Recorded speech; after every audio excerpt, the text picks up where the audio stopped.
नमस्कार दोस्तों। राधे राधे। हर हर महादेव। मर्द का कौन सा अंग औरतों को ज्यादा पसंद आता है? आखिर वह कौन सा अंग है जिसे औरत सबसे ज्यादा जरूरी समझती है? यह अंग औरतों को इतना पसंद है कि अगर मर्द इस अंग को औरतों के हाथ में दे दे तो वह उसे खुशी खुशी पकड़ लेती है और पकड़कर उसके साथ खेलना भी पसंद करती है। औरतें उस अंग को हाथ में लेने के लिए बेताब रहती है। बहुत सी औरतें तो मर्द के इस अंग का चुंबन करना भी पसंद करती हैं। और जो औरतें मर्दों के इस अंग को नापसंद करती हैं, उन्हें नर्क में भी जगह नहीं मिलती। तो चलिए, मैं आपको बताता हूं कि वह कौन सा अंग है और औरतें उस अंग को क्यों इतना पसंद करती हैं। आखिर क्यों औरतें इस अंग को हाथ में लेने के लिए बेताब रहती हैं?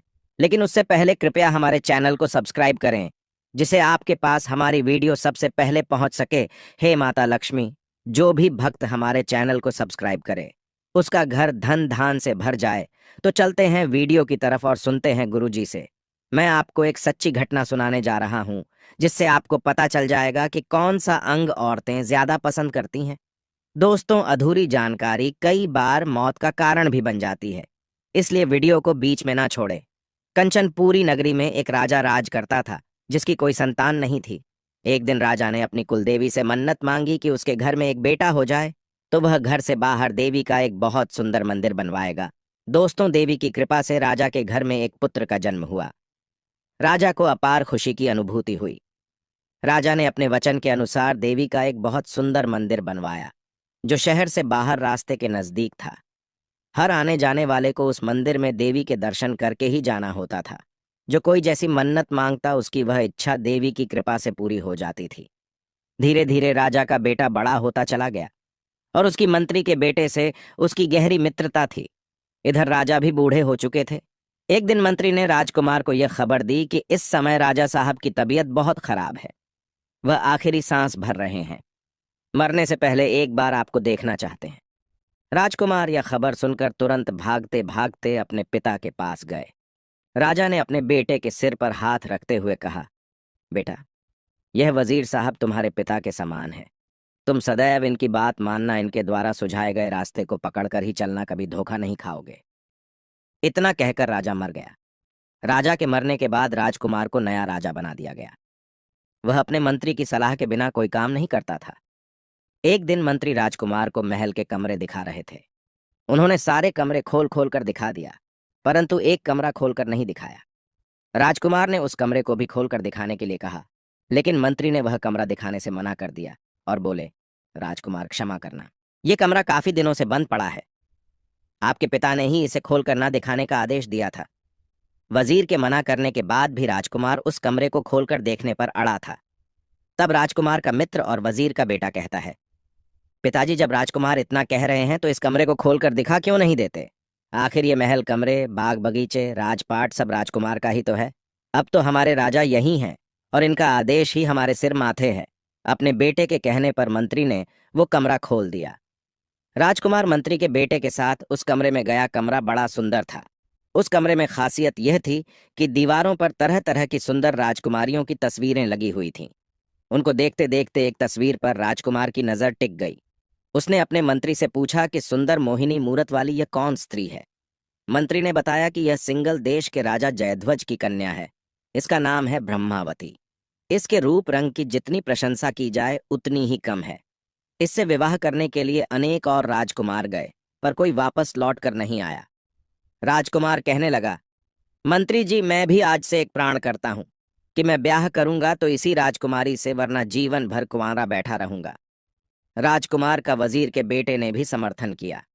हाँ मित्र, यही राजकुमारी तुम्हारी पत्नी बनने के योग्य है। दोस्तों, नया नया खून था, किसी युद्ध से अभी तक सामना नहीं हुआ था, इसलिए उनका रक्त उबाले मार रहा था। उन्होंने बूढ़े मंत्री की एक भी बात नहीं सुनी। बूढ़े वजीर उन्हें समझाता ही रह गया कि देखो, सिंगल द्वीप पहुंचना कोई आसान काम नहीं है। 7 समुद्र को लांघ कर ही वहां जाया जा सकता है, और यदि वहां किसी तरह से पहुंच भी गए तो राजकुमारी तक नहीं पहुंच पाओगे। ऐसे असंभव कार्यों को करना मूर्खता होगी। मंत्री के बार बार समझाने पर भी यह दोनों नहीं रुके। उसने वजीर के बेटे को अपने साथ लिया और रास्ते के लिए कुछ जरूरी सामानों को रखकर घोड़े पर सवार होकर दोनों चल दिए। चलते चलते पूरा दिन बीत गया। शाम हो गई तो उन्होंने एक बाग में अपने घोड़े को बांध दिया और वहीं खाया पिया और रात बिताने के लिए उसी बाग में ठहर गए। जब मध्य रात्रि का समय हुआ तो एक परियों का उड़न खटोला उसी बाग में आकर उतरा। परियों की रानी ने जब दो युवकों को उस बाग में लेटे हुए देखा तो परियों की रानी राजकुमार पर मोहित हो गई। परियों ने उन दोनों को सोते हुए ही उठवा लिया। उन्होंने जब अपने आप को परियों से घिरा पाया तो वह डर गए। हाथ जोड़कर बोले, हे परियों, हमें यहां से जाने दीजिए। रानी परी कहने लगी, चले जाना, पर जाने से पहले तुम्हें हमसे विवाह करना होगा। राजकुमार कहने लगा, परियों की रानी, इस समय हम एक जरूरी उद्देश्य की पूर्ति हेतु घर से निकले हैं। यदि वह हमारा काम बन गया तो हम तुमसे विवाह जरूर करेंगे। वह पूछने लगी, क्या उद्देश्य है?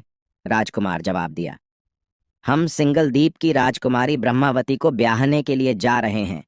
इस समय मैं आपसे विवाह नहीं कर सकता। यदि हम अपने मकसद में कामयाब हो गए तो मैं आपको वचन देता हूं कि लौटते समय मैं आपसे जरूर विवाह करूंगा। तब परियों की रानी बोली, हे राजकुमार, सिंहल द्वीप तक पहुंचना मनुष्य के बस की बात नहीं है। राजकुमारी ब्रह्मावती बिना दैवीय शक्ति के आपको प्राप्त नहीं हो सकती। यदि तुम मुझसे विवाह कर लो तो मैं आपको एक ऐसी चीज दूंगी जिसकी सहायता से तुम्हें राजकुमारी ब्रह्मवती आसानी से मिल जाएगी और तुम सिंगलदीप तक पहुंचने में सफल रहोगे। राजकुमार यह सुनकर बड़ा खुश हुआ और बोला, मैं तुम्हें वचन देता हूं कि मैं तुमसे विवाह जरूर करूंगा। इतना सुनकर परी ने अपना उड़न खटोला और एक अंगूठी उन्हें दे दी और कहा, देखो, इस उड़न खटोला की सहायता से तुम पल भर में सिंगलदीप में पहुंच जाओगे। और इस अंगूठी में यह करामात है कि यह जब तक तुम्हारी उंगली में पड्डी रहेंगी तब तक कोई विपत्ति तुम्हारे ऊपर नहीं आएगी, ना किसी का जादू टोना तुम पर असर करेगा। अंगूठी और खटोला देकर परियां आकाश में उड़ गई। इधर राजकुमार और उसका मित्र उड़न खटोले पर बैठकर सिंगलदीप को चले गए। वहां पहुंचने पर उन्होंने दोनों चीजों को बांट लिया। अंगूठी को राजकुमार ने ले ली और उड़न खटोला वजीर के बेटे के पास रह गया। जब यह दोनों ब्रह्मावती के शहर में पहुंचे तो शहर का जो मुख्य दरवाजा था वहां उन्होंने देखा कि एक बुढ़िया का घर है। राजकुमार ने सोचा कि शहर में तो आ ही गए हैं, क्यों ना इस बूढ़ी माँ के पास पहुंचकर कुछ जलपान किया जाए और राजकुमारी के संबंध में कुछ बातचीत भी कर ली जाएगी। पर उसे यह नहीं मालूम था कि वह बुढ़िया जादूगरनी है। वह आए हुए अतिथि को जलपान कराकर और उस पर अपना जादू चलाकर उसे लूट लेती है। राजकुमारी से विवाह की आस लेकर जो भी राजकुमार वहां आता था वह बुढ़िया उस पर जादू चलाकर उसे लूटकर मक्खी मच्छर बनाकर दीवार पर चिपका देती थी। इसीलिए आज तक कोई राजकुमार ब्रह्मावती के पास तक नहीं पहुंच सका। सारे राजकुमार तो उस जादूगरनी बुढ़िया के यहाँ मक्खी मच्छर बने चिपके हुए थे। उस बुढ़िया को देखकर वजीर के बेटे को कुछ संदेह हुआ। उसने राजकुमार से कहा, मित्र, तुम जाओ, तब तक जलपान करो, मैं यहाँ पर खड़ा तुम्हारी प्रतीक्षा कर रहा हूं। राजकुमार जब उसके पास पहुंचा, जलपान किया, तब उस बुढ़िया ने अपना जादू चलाया, पर उसके जादू ने राजकुमार पर असर नहीं किया, क्योंकि वो रानी की दी हुई अंगूठी पहने हुए था। बुढ़िया एकदम समझ गई कि जरूर इसके पास कोई जादू को काटने वाली चीज है। अब तो वह मीठी मीठी बातें करती हुई बोली, अरे बेटा, तू मुझे पहचान नहीं पाया। मैं तेरी बुआ हूं, तुझे बचपन में देखा था, तब से लेकर अब तो तू काफी सयाना हो गया है। ऐसी मीठी मीठी बातें कहकर वह दुष्ट बुढ़िया उस राजकुमार के गले से लिपट गई और बातों ही बातों में उसने राजकुमार की उंगली से अंगूठी निकाल ली और उसे मक्खी बनाकर दीवार पर चिपका दिया।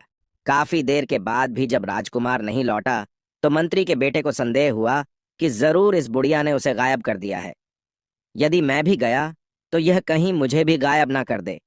यही सोचकर मंत्री का बेटा उड़न खटोला पर बैठकर वहां से लौटकर उसी परियों वाले बाग में आ पहुंचा और रात्रि में जब परी आई तो उन्हें सारी बात बताई कि सिंगलदीप में एक बुढ़िया ने राजकुमार को गायब कर दिया है। परियों रानी ने जब ये सुना तो सारा रहस्य समझ गई। उसने बताया कि उस जादूगर बुढ़िया ने राजकुमार की अंगूठी चुरा ली है, इसलिए उसे अपने जादू से मक्खी बनाकर दीवार पर चिपका दिया है। अब तो एक ही उपाय है। समुद्र के बीच में एक छोटा सा द्वीप है जिसमें हजारों की संख्या में ताड़ के पेड़ है। वह ताड़ का बागीचा हिंसक पशुओं, शेर, चीता आदि से भरा पड़ा है। उसी वन में एक ताड़ के पेड़ पर एक पिंजरा टंगा हुआ है जिसमें एक चिड़िया बंद है। उसी चिड़िया के अंदर उस जादूगरनी के प्राण हैं। यदि तुम उसे मार डालो तो वह बुढ़िया अपने आप मर जाएगी। तरीके बताए अनुसार वजीर का बेटा उड़न खटोला पर बैठकर उसी ताड़ के वन में पहुंच गया और उस पिंजरे को उतार लाया। पिंजरे में बैठी हुई चिड़िया की गर्दन उसने मरोड़ दी। जैसे ही चिड़िया की गर्दन मरोड़ दी, उधर बुढ़िया भी अपने आप मर गई। अब तो वजीर का बेटा उस बुढ़िया के घर पहुंचा तो देखा बुढ़िया मरी पड़ी है। उसने तुरंत उसके हाथ से अंगूठी निकाल ली। राजकुमार ठीक होकर दीवार से छूटकर नीचे गिर पड़ा। उसने अब तक जिन राजकुमारों को मक्खी मच्छर बनाया था वह सब ठीक हो गए। उन सब ने मंत्री के बेटे का बड़ा आभार प्रकट किया कि तुमने आज हमें इस बुढ़िया के बंधन से आजाद कर दिया। अब हम अपने देश लौटकर अपने माता पिता भाई बहन से मिल सकेंगे। मुद्दतें हो गई झोपड़ी में मक्खी मच्छर बने हुए सबकी आंखों में खुशी के आंसू थे। वह बार बार उन दोनों को धन्यवाद दे रहे थे। इसके बाद उन्होंने वहीं पर बारात सजाई और उन समस्त राजकुमारों को बाराती बनाया और बारात लेकर रानी ब्रह्मावती के द्वार पर पहुंच गए। बड़ी धूमधाम से ब्रह्मावती के साथ विवाह हुआ और अपने देश को लौट आए। जब राजकुमार ब्रह्मावती को ब्याहने के लिए घर से निकला था तो उसने अपने नगर से बाहर देवी के मंदिर में यह मनौती मांगी थी कि यदि राजकुमारी ब्रह्मावती को ब्याहने में कामयाब हुआ तो मैं देवी के आगे अपनी बलि दूंगा। वचन के अनुसार राजकुमार अपनी पत्नी और मित्र को लेकर घर नहीं गया, बल्कि उसी मंदिर में पहुंचकर उसने अपनी पत्नी और मित्र को वहीं रोक दिया और अकेला ही मंदिर में प्रवेश कर गया। मंदिर में जाकर उसने तलवार से अपना सिर काटकर देवी को चढ़ा दिया। काफी देर के बाद भी जब वह मंदिर से लौटकर नहीं आया तो उसका मित्र वजीर का बेटा उसे देखने के लिए गया। वहां पहुंचकर मित्र का कटा हुआ सिर देखा तो वह घबरा उठा। उसने सोचा कि यह दुनिया बड़ी बुरी है, कोई यह तो समझेगा नहीं कि उसने अपना सिर स्वयं चढ़ाया है। सब यही कहेंगे कि राजकुमार की सुंदर स्त्री को देखकर वजीर के बेटे की नीयत खराब हो गई, इसलिए उसने अपने ही मित्र का कत्ल कर दिया। इससे तो अच्छा है कि यह कलंक लगने से पहले मैं भी अपना सर काट दूं। इतना कहकर वजीर के बेटे ने भी तलवार से अपना सिर धड़ से अलग कर दिया। काफी देर के बाद जब मंत्री का बेटा भी लौट कर नहीं आया तो राजकुमारी ब्रह्मावती स्वयं उन्हें देखने के लिए गई। वहां का नजारा देखकर वह भी हैरान थी। उसके पति और उसके मित्र के सिर कटे पड़े थे। ब्रह्मावती सोचने लगी कि दुनिया वाले मुझे हत्यारिन समझेंगे, मुझ पर कलंक लगाएंगे कि जरूर इसका किसी पर पुरुष से संबंध होगा, इसीलिए इसने अपने पति और उसके दोस्त की हत्या कर दी। ये कलंक लगने से अच्छा है कि मैं भी मर जाऊं। इतना कहकर उसने तलवार से जैसे ही अपना शीर्ष काटना चाहा, देवी तुरंत प्रकट हो गई और उसका हाथ पकड़कर कहा, पुत्री ठहरो, मैं तुमसे बहुत प्रसन्न हूं, वरदान मांगो, तुम जो मांगोगी वह मैं तुम्हें दूंगी। राजकुमारी कहने लगी, हे मां, मेरे पति और उसके दोस्त को जीवित कर दो, मुझे और कुछ नहीं चाहिए। देवी ने कहा, पुत्री, मैं इन दोनों को अभी जीवित कर देती हूं, तुम इन दोनों के शीश उठाकर इनके धड़ों से मिलाकर रख दो। फिर ब्रह्मावती ने वैसा ही किया, लेकिन जल्दी जल्दी में उसने एक का असर दूसरे के धड़ पर मिला दिया। देवी ने उन दोनों को जीवित कर दिया। अब उसने देखा कि यह क्या हो गया। मेरे पति के शरीर पर मंत्री के बेटे का सर जुड़ गया। अब क्या करूंगी, किसे अपना पति स्वीकार करूं? ब्रह्मावती असमंजस में पड़ गई और कहने लगी, ही मां, मैं तो आज स्वयं ही धर्म संकट में फंस गई। एक के ऊपर मेरे पति का सिर लगा है और धड़ उसके मित्र का है।